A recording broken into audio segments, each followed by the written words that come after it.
مرضی کی زندگی تو یہاں اپنی مرضی کو اللہ کے سامنے جھکا دو، اللہ کے نبی کے سامنے جھکا دو، پھر جنت کے مزے کرو۔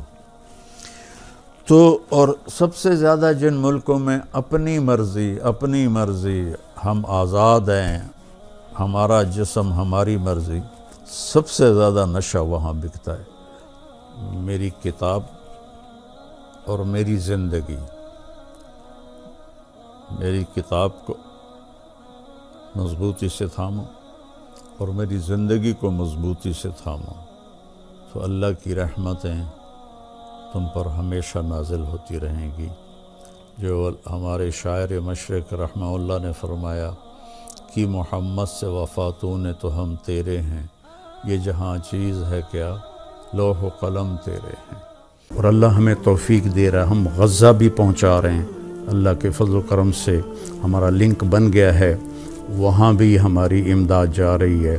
یہاں جو ہماری فاؤنڈیشن ہے اس کے لیے بھی تعاون کی میں درخواست کروں گا۔ کینیڈا میں بھی ہمارا دفتر ہے، کینیڈا والے وہاں جمع کرا دیں، پاکستان والے ہمارے تولمبے میں دفتر ہے وہاں جمع کرائیں، اور کھل کے جمع کرائیں۔ یہ سارا آپ کا مال ہے جو آخرت میں آپ کے لیے جمع ہو رہا ہے۔ زکوٰۃ بھی ہو، زکوٰۃ کے اوپر بھی ہو، صدقات بھی ہوں، نفلی بھی ہوں، فرض بھی ہوں، تو یہ سب آپ کے کھاتے میں جمع ہو جائے گا۔ اپنی زکوٰۃ اور اپنے عطیات مولانا طارق جمیل فاؤنڈیشن کو دیں تاکہ صحیح حقدار تک اس کا حق پہنچے۔ انسانیت کی محبت دلوں میں سموئے۔ مولانا طارق جمیل فاؤنڈیشن۔ السلام علیکم ورحمۃ اللہ وبرکاتہ۔ میرے محترم بھائیوں، دوستوں، بہنوں، بزرگوں، بچوں، بچیوں، رمضان کی برکتیں بڑی تیزی سے سفر کر رہی ہیں۔ اللہ تعالی ہمیں اس سے فائدہ اٹھانے کی توفیق نصیب فرمائے، تو اس کو قیمتی جانیں کہ اللہ اس میں بخشش کرتا ہے بے حد و حساب، تو ہم بھی بخشے جائیں، ایسی زندگی گزاریں۔ مجھے آخری خطبہ کی ایک سطر یاد آ رہی ہے ابھی کہ ترکت فیکم امرین، میں دو باتیں تمہارے پاس چھوڑ کے جا رہا ہوں، ان تمسکتم بہا لن تضلوا بعدی ابدا، اگر تم انہیں پکڑ کے رکھو گے تو میرے بعد آپ لوگ کبھی بھی گمراہ نہیں ہوگے۔ کتابی و سنتی، میری کتاب اور میری زندگی، میری کتاب کو مضبوطی سے تھامو اور میری زندگی کو مضبوطی سے تھامو، تو اللہ کی رحمتیں تم پر ہمیشہ نازل ہوتی رہیں گی۔ جو ہمارے شاعر مشرق رحمہ اللہ نے فرمایا کہ محمد سے وفاتوں نے تو ہم تیرے ہیں، یہ جہاں چیز ہے کیا لوح و قلم تیرے ہیں۔ تو قرآن کی پہلی قسم سورہ نساء میں ہے، فلا وربک لا یؤمنون حتی یحکموک فیما شجر بینہم ثم لا یجدوا فی انفسہم حرجا مما قضیت ویسلموا تسلیما۔ میرے محبوب، مجھے آپ کے رب کی قسم، جب تک یہ آپ کے فیصلوں کو تسلیم نہیں کرتے اور اس کو دل و جان سے تسلیم نہیں کرتے، میں ان کا ایمان قبول نہیں کروں گا۔ تو اس کتاب کو پڑھو، اس کا ترجمہ پڑھو، اپنے نبی کی زندگی پڑھو، ان کی سیرت پڑھو۔ اس کے بغیر تو انسان جانور ہیں، ایک بولتا ہوا جانور ہے اور ایک خاموش جانور ہے۔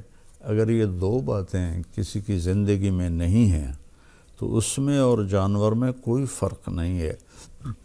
تو اللہ ہمیں اس پہ جمنے کی توفیق دے۔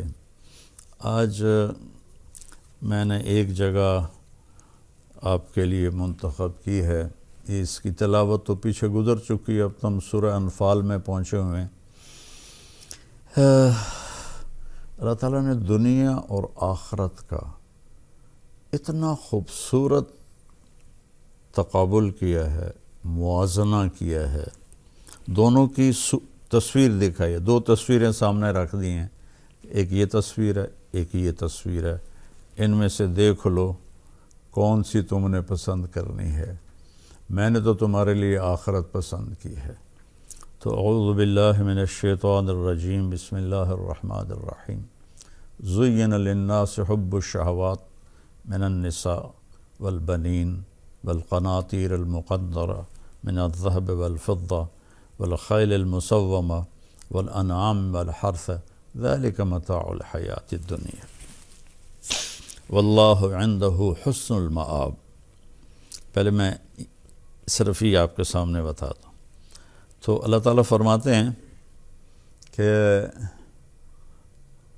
تمہارے دلوں میں کھبی ہوئی ہے چند چیزوں کی محبت، تم اس کے دیوانے ہو اور اس کے پیچھے بھاگتے ہو۔ کیا ہے؟ سب سے پہلے کیا ہے؟ عورت، اور عورت کے لیے مرد۔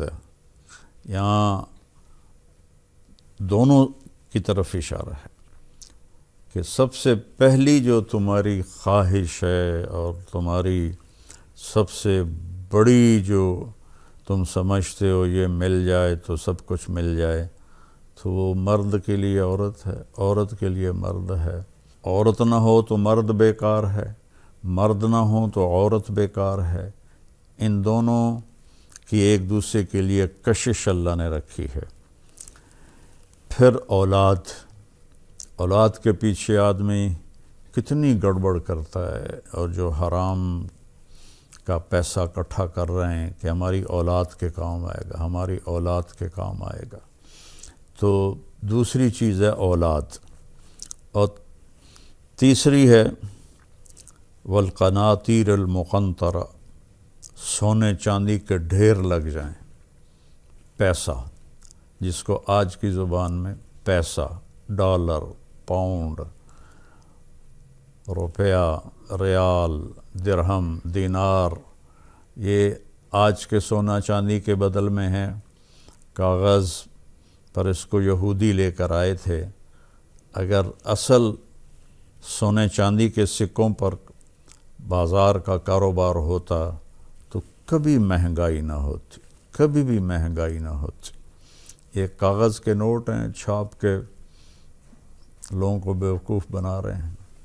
تو تیسری چیز ہے پیسہ، سونا چاندی، اور پھر فرمایا چوتھی چیز ہے سواریاں، والخیل المسومہ، خوبصورت گھوڑے اس زمانے کے لحاظ سے۔ آج کل خوبصورت گاڑیاں، یہ BMW ہے، یہ مرسڈیز ہے، یہ مے بیک ہے، اور یہ پتہ نہیں کیا ہے، کتنی قسمیں آ گئی ہیں گاڑیوں کی، یہ رولز رائس ہے۔ تو سواریوں کی محبت، اور پھر جانوروں کی محبت، لوگ گھوڑے رکھتے ہیں۔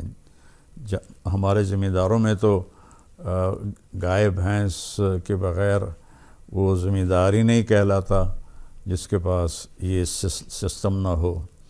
ہمارے دادا نے تو 100 بھینسیں رکھی ہوئی تھیں، تو ان کی وفات کے بعد ہمارے والد صاحب رحمۃ اللہ علیہ نے تھوڑی کو 50 کے قریب کر دیں۔ پھر ہم دونوں بھائی باہر پھرتے رہتے ہیں، وہ لاہور میں ہوتا ہے، ڈاکٹر ہے، میں تبلیغ میں ساری زندگی پھرتا رہا، تو ہم نے بس گزارے کی رکھی کہ جس سے دودھ ملتا رہے۔